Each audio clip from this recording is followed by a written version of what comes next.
હિન્દુ સંગઠનોની રજૂઆત બાદ ઝઘડિયાના ગોવાલી ગામે મુસ્લિમ ધર્મના લોકો દ્વારા ગૌચરની જમીન પર ગેરકાયદેસર દબાણ કરી બનાવેલ દરગાહ પર બુલડોઝર ફેરવવામાં આવ્યું। હિન્દુ સંગઠનોના ભારે વિરોધના પગલે સ્થાનિક વહીવટીતંત્ર દ્વારા મુસ્લિમ ધર્મના લોકો દ્વારા સરકારી ગૌચરની જમીન પર બનાવેલ દરગાહ તોડી પાડવામાં આવી। ભરૂચ જિલ્લાના ઝઘડિયા તાલુકાના ગોવાલી ગામની ગૌચરણમાં મુસ્લિમ ધર્મના લોકો દ્વારા સરકારી ગૌચર જમીન ઉપર ગેરકાયદેસર રીતે બનાવેલ દરગાહ હિન્દુ સંગઠનોના ભારે વિરોધના પગલે સ્થાનિક વહીવટીતંત્ર સફાળું જાગતા ગેરકાયદેસર દબાણ કરી બનાવેલા દરગાહ તોડી પાડવામાં આવી। ગાયોની ગૌચરણની જમીન પર અવૈધ કબજો કરી ગેરકાયદેસર રીતે દરગાહ બનાવી દેતા સ્થાનિક લોકો તેમજ હિન્દુ સંગઠનોમાં સંતોમાં ભારે રોષ જોવા મળ્યો હતો અને બે બાબતે તાલુકા કક્ષાએથી લઈને જિલ્લા કક્ષાએ બાંધકામ કરનાર સામે લેન્ડ ગ્રેબિંગ એક્ટ હેઠળ ગુનો દાખલ કરી કાયદેસરની કડક કાર્યવાહી કરવામાં આવે તેવી માંગ ઉઠવા પામી હતી। આખરે હિન્દુ સમાજના લોકોને હિન્દુ સંગઠનોની મહેનત રંગ લાવી અને અવૈધ રીતે બનાવેલ દરગાહ સ્થાનિક વહીવટીતંત્ર દ્વારા બુલડોઝર ફેરવી તોડી પાડવામાં આવી।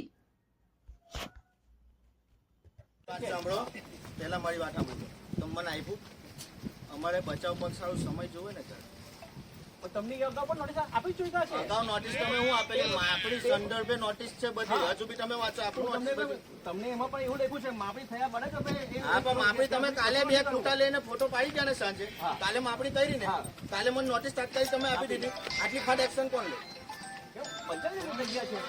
બસ સાહેબ અમને જરા બચાવનો પક્ષનો તો તમે જરા સમય મર્યાદા આપો। સાચી છે પણ સાહેબ અમે જગ્યા લઈ આવશું ને।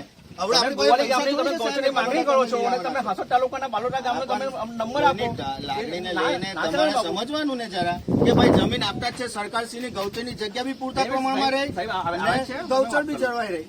તમે તોડો, હું રોકતો નથી, તમે તમારું કામ ચાલુ રાખો, પણ મેં તમને કહું છું મને કાગળ આપી દો અને હું મારી સાઈડ બેસું છું શાંતિથી, મને કઈ પ્રોબ્લેમ નથી। પણ આસ્થાને લઈને જરા તો સમજો, માણસે બી એક વસ્તુ હોતી છે માણસની। મારું નામ દિલીપસિંહ ભૂપેન્દ્રસિંહ ચૌહાણ, હું ઝઘડિયા સુલતાનપરાનો રહેવાસી છું।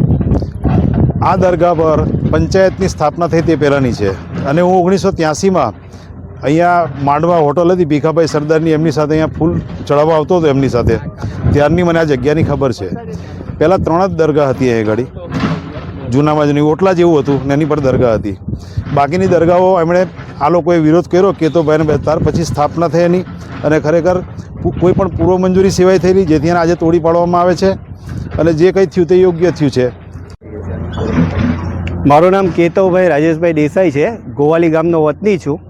આજ રોજ ટીડીઓ સાહેબ અને ગ્રામ પંચાયત દ્વારા ગોવાલી ગામમાં ગૌચર જમીનમાં જે ધાર્મિક દરગાહનું જે અવૈધ બાંધકામ હતું એને દુરસ્ત કરવા માટે ટીમ આવી છે અને હાલ ચાલુ જ છે એ કામ।